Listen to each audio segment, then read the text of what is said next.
Good morning guys, in front of me is Samsung Galaxy A24 and let me show you how to perform a soft reset of this device. So basically all you have to do is tap on power button along with volume down button, so hold them both together, keep holding, and after 10 seconds it should be switched off, then it will be rebooted.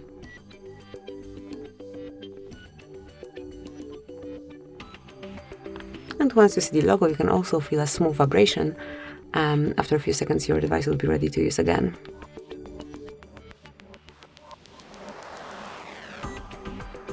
And that's it. Now just unlock your device and use it however you like. Thank you for watching. Please subscribe our channel and leave the thumbs up.